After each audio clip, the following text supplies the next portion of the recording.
요한복음 1장 32절부터 34절 말씀. 요한이 또 증언하여 이르되 내가 보매 성령이 비둘기같이 하늘로부터 내려와서 그의 위에 머물렀더라. 나도 그를 알지 못하였으나 나를 보내어 물로 세례를 베풀라 하신 그이가 나에게 말씀하시되 성령이 내려서 누구 위에든지 머무는 것을 보거든 그가 곧 성령으로 세례를 베푸는 이인 줄 알라 하셨기에 내가 보고 그가 하나님의 아들이심을 증언하였노라 하니라. 15장 5절 말씀. 나는 포도나무요 너희는 가지라. 그가 내 안에 내가 그 안에 거하면 사람이 열매를 많이 맺나니 나를 떠나서는 너희가 아무것도 할 수 없음이라. 좋은 날입니다. 성령님께서 오늘도 여러분들의 심령 가운데 큰 은혜와 평강으로 함께하여 주시기를 주님의 이름으로 축복합니다. 우리는 2022년을 하나님의 임재를 추구하라라는 말씀으로 함께 시작을 하였습니다. 이 말씀을 통해서 여러분들의 한 해가 하나님과 함께하는 그 하나님의 임재로부터 시작하는 그런 한 해가 되셨을 줄 믿습니다. 이제 오늘은 이제 그 마지막 시리즈인데요.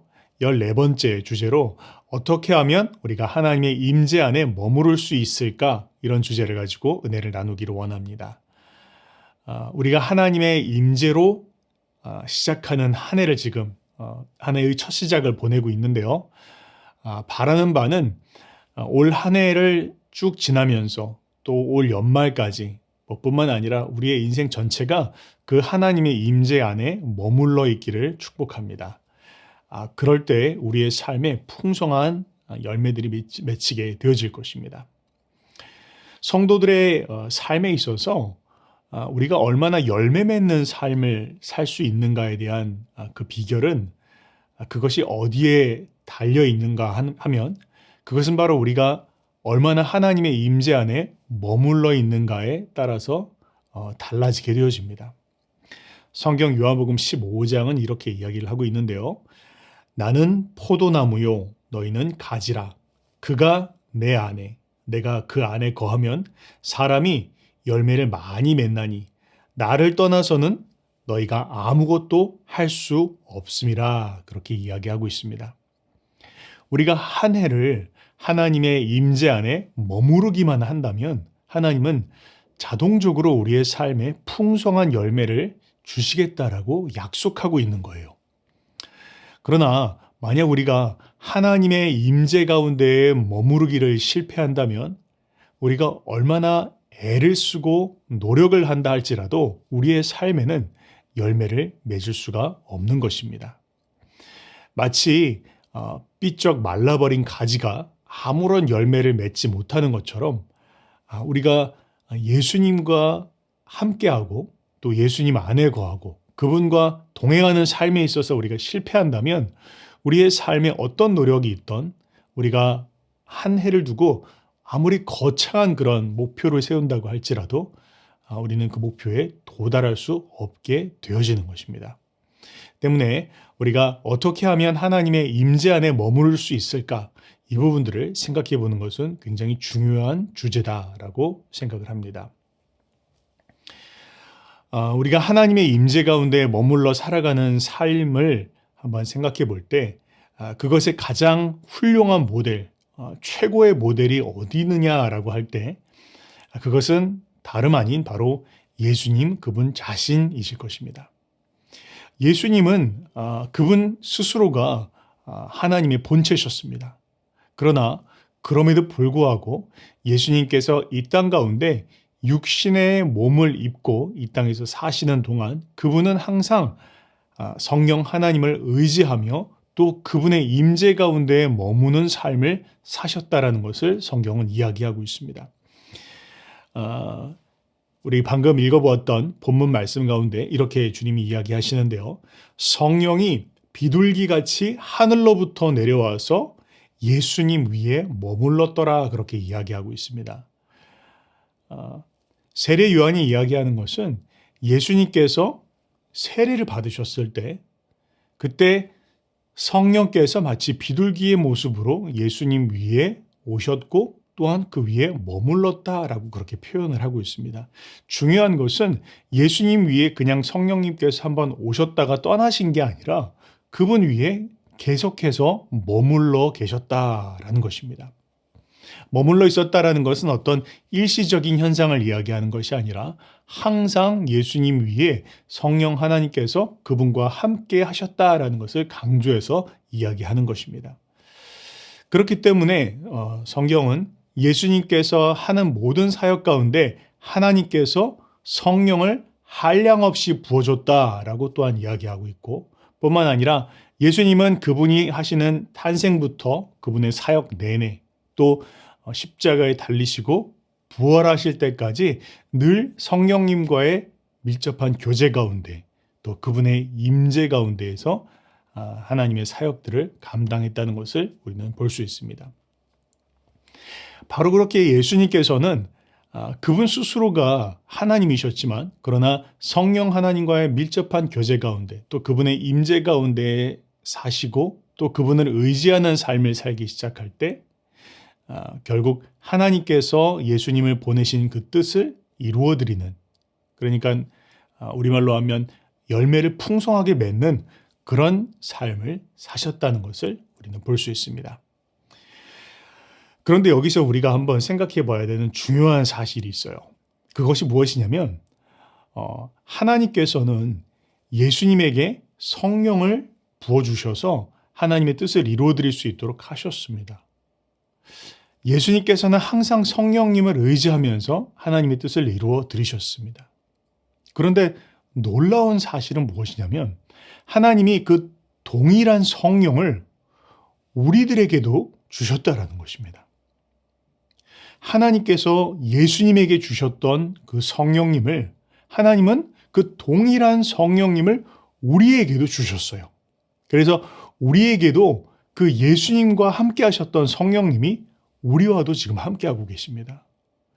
예수님과 동행하셨던 그 성령님이 지금 우리도 우리 안에 거하시면서 우리와 동행하고 계시다는 것을 우리는 먼저 기억해야 할 것입니다.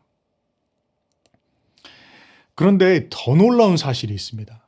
그것은 무엇이냐면 우리 안에 그 성령님께서 예수님 안에서 행하셨던 그 놀라운 성령님께서 지금 우리 안에 계심에도 불구하고 성도들은 그것을 별로 인식하고 살아가지 않는다라는 것입니다.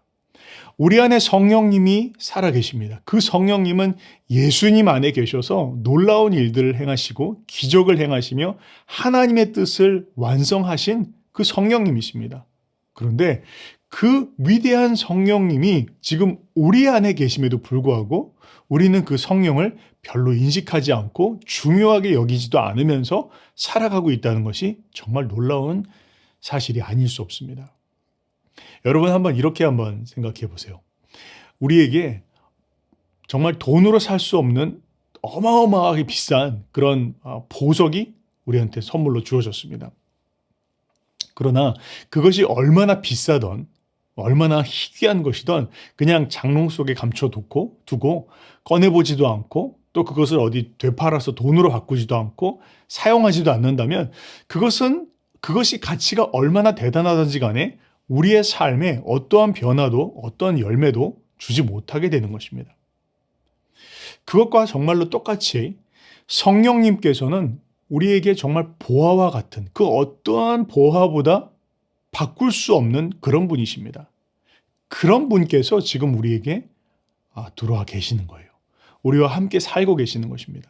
그러나 그럼에도 불구하고 우리가 그분을 인정하지 않고 그분께 관심을 기울이지 않고 살아간다면 마치 어마어마한 보석이 우리한테 있음에도 불구하고 그것을 쓰지 못하고 살아가는 것처럼 그러한 우리의 삶에 어떠한 영향도 변화도 주지 못한다는 것을 우리는 기억해야 할 것입니다.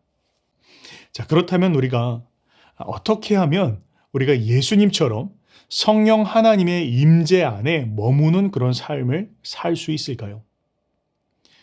예수님처럼 우리도 성령님 안에 거하면서 성령님과 교제하면서 살아가기 시작할 때 우리도 풍성한 열매를 맺을 수 있을 것입니다. 그러면 어떻게 하면 우리가 그 일을 할 수 있을까? 우리가 먼저 생각해 봐야 할 것입니다. 가장 먼저 우리가 기억해야 될 것은 무엇이냐면 바로 성령님께서는 인격이시다라는 거예요. 우리가 예수님을 믿을 때, 그리고 우리가 거듭나게 됐을 때 성령님은 우리 안에 내주하여 살고 살기 시작합니다. 그분께서 우리 안에 내주하여 사시면서 이제는 성령님과 교제하는 삶이 시작되어지는 거예요. 그분과 대화하고 모든 일에 있어서 그분과 상의하고 그분의 뜻이 무엇인지를 묻는 삶이 시작되어지는 것입니다. 제가 대학생 때 예수님을 처음 믿었는데요. 저는 그때 제가 처음 갖게 된 느낌이 바로 하나님과 대화가 시작되었구나라는 것을 저는 가장 먼저 인식하였습니다. 이전까지의 저는 굉장히 외로움도 타고 또 뭔가 공허함도 있고 어떤 그런 심령에 말할 수 없는 누군가와도 나눌 수 없는 그런 심령을 가진 사람이었습니다. 그런데 제가 처음 예수님을 믿고 난 후에 제가 어느 날 문득 깨닫게 된 것은 내가 지금 누구랑 계속 이야기를 하고 있다라는 거였어요. 바로 그분이 하나님이신 것입니다. 내가 지금 멈춤 없이 끊임없이 계속 대화하고 있고 마치 그분의 음성이 들려지는 것처럼 내 귀로는 들려지진 않지만 그럼에도 불구하고 그것보다 더 분명하게 내 마음으로 느껴지는 음성이 들려온다라는 것을 알았습니다. 길을 걸어갈 때에도 또 지하철을 탈 때에도 친구와 함께 대화를 나누고 있는 순간 가운데서도 그분의 음성은 사라지지 않았어요. 하나님과의 교제가, 대화가 시작되어진 것이죠. 이처럼 우리가 처음 거듭났을 때 성령님은 우리 안에 들어와 사시기 시작하는 것입니다. 때문에 우리가 그분께 초점을 맞추고 그분과 계속 교제하기 시작한다면 우리는 하나님의 뜻이 무엇인지를 더욱더 분명하게 알게 되고 결국에는 하나님이 기뻐하시는 열매를 맺고 하나님이 기뻐하시는 성품을 우리의 삶 가운데 가질 수 있게 되어지는 것입니다. 그런데 또한 성경은 놀랍게도 뭐라고 이야기하고 있냐면 그럼에도 불구하고 우리가 그 성령님을 무시하면서 살아간다면 그 성령님을 근심케 할 수도 있고 심지어는 그 성령님을 소멸시킬 수도 있다라고 성경은 이야기하고 있습니다. 그분을 우리가 인격처럼 대하지 않을 때 여러분 만약 누군가의 집에 한번 손님으로 초대를 받아서 갔다고 한번 생각해 봅시다. 근데 우리가 손님으로 그 집에 갔는데 앉으란 말도 하지 않고 차도 한 잔 내주지 않고 말도 하나 걸지 않는다면 여러분 어떻게 느끼시겠습니까? 그 집에 오래 머무실 수 있겠습니까? 아마 조금 있다가 인격적으로 모멸감을 느끼고 아마 그 집을 나올 것입니다. 성령님도 딱 그와 같다라는 것입니다. 성령님은 인격이세요. 그런데 우리가 우리 안에 들어와 살고 계신 그 성령님을 인정하지 않고 무시하고 묻지 않고 대접해드리지 않는다면 성령님은 근심하게 되고 또 결국에는 모멸감을 느끼시고 소멸하게 되어진다라고 성경은 이야기하고 있는 것입니다. 그냥 때로 우리가 힘들 때, 어려울 때 잠깐 부르짖고 마치 무슨 자동 판매기처럼 땡기면은 뭔가 필요한 것이 툭툭 나오는 그런 정도로만 여기고 살아가고 있다면 우리는 그분을 무시하게 되고 또 근심케 하며 속상하게 한다라는 것을 우리는 먼저 기억해야 합니다. 자, 그런데요. 그렇다면 우리가 이 성령 하나님의 임재 안에 머무는 삶을 살기 위해서 우리가 해야 될 일은 무엇일까요? 그분이 인격으로서 우리 안에 거하고 계신다라고 할 때 우리가 주의를 기울여야 될 것은 방금 말씀드린 것처럼 성령님께서 우리 안에 들어와 사신다라는 것을 알고 주의를 기울이는 것입니다. 이건 뭐 그렇게 어려운 것도 아닙니다. 그냥 우리가 우리 집에 손님이 왔다라고 생각하면 돼요. 여러분 손님이 오면 어떻게 합니까? 주의를 기울이죠. 우리가 하고 있는 다른 것이 다 있지만 손님이 오면 그분께 주의를 기울입니다. 그분이 편안하게 앉으실 수 있도록 그분이 따뜻하게 몸을 데우실 수 있도록 차도 대접을 하고 방 안에 온기도 더 이렇게 난로도 더 때우고 하면서 그분을 더 이렇게 대접하고 모시는 것 같이 하는 것입니다. 그런데 여러분 성령님은 사실은 손님이 아니에요. 성령님은 우리가 주인이라고 부르지 않습니까? 우리가 기도할 때 주님 이렇게 고백하잖아요. 성령님은 손님이 아니라 그분이 사실은 주인이세요. 그렇다면 손님으로 대하는 것이 아니라 주인으로 대해야 되는 것이죠. 우리가 그 정도의 마음의 자세를 가지고 성령님께 집중하기 시작할 때 또 그분이 뭘 원하시는지 어떤 걸 하기를 원하시는지 초점을 맞추기 시작할 때 우리의 삶에 놀라운 변화가 일어나기 시작하는 것입니다. 이전까지는 그것과 관계없이 그냥 내가 생각하는 것, 내가 원하는 것, 내가 하고 싶은 일들에 집중하면서 살아갔어요.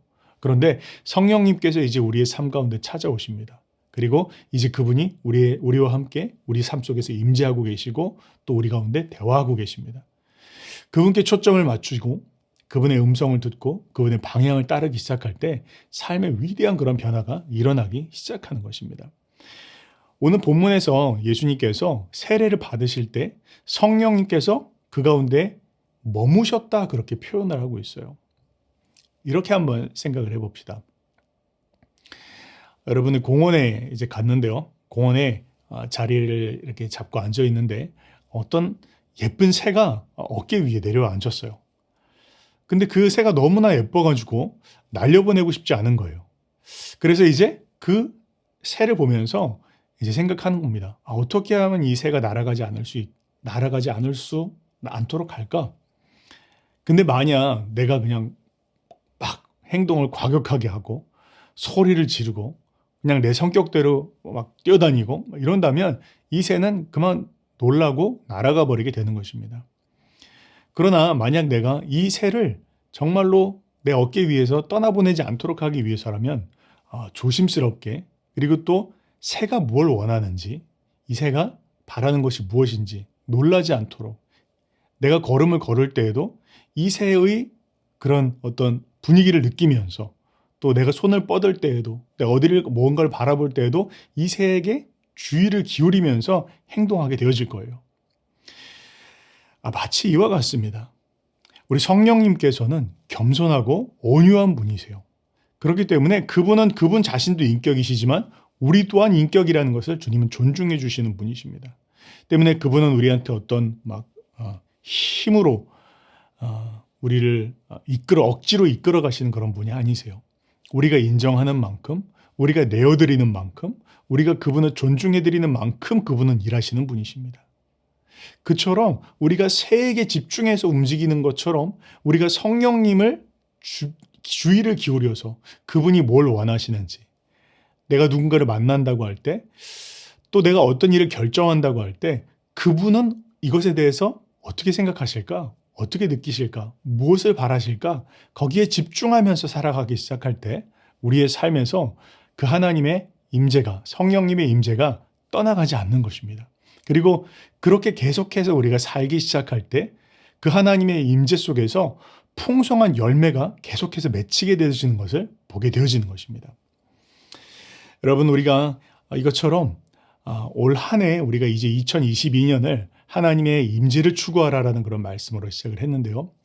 한 해를 쭉 사시면서 마치 내 위에 앉은 어깨 위에 작은 새처럼 성령님께서 이제 나의 삶을 리드해 가실 수 있도록 또 나에게 말씀하실 수 있도록 주의를 기울이고 초점을 맞추고 우리가 그분의 의사를 묻고 또 그분께서 말씀하시는 것들을 또 기다리기 시작할 때 우리의 삶은 하나님께서 떠나가지 않는 성령 하나님께서 늘 나와 동행하시고 임재하시는 그 삶을 우리는 경험할 수 있게 되어질 것입니다.